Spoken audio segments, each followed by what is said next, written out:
L'épicurisme est une école de pensée fondée par Épicure au IVe siècle avant Jésus-Christ à Athènes.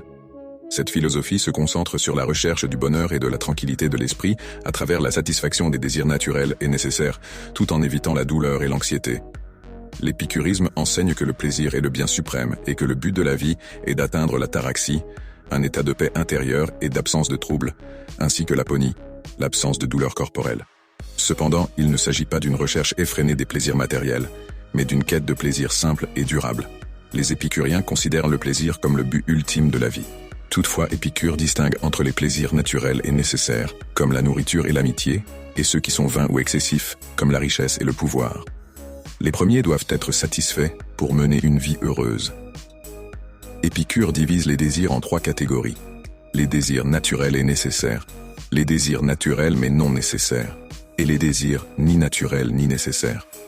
La sagesse consiste à satisfaire les premiers, à apprécier les seconds avec modération et à éviter les derniers. L'ataraxie est l'absence de trouble mental, et l'aponie est l'absence de douleur physique. Pour Épicure, atteindre ces états est essentiel pour une vie heureuse.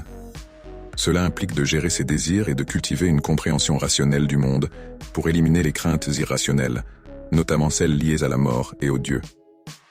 Épicure valorise la connaissance comme moyen de libérer l'esprit des superstitions et des craintes infondées.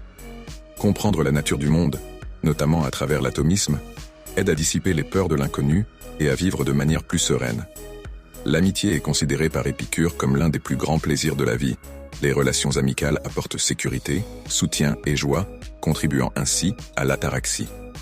L'épicurisme a influencé de nombreux penseurs à travers les siècles, malgré les critiques qu'il a reçues, notamment de la part des stoïciens et des chrétiens, qui l'accusaient de promouvoir une vie de débauche.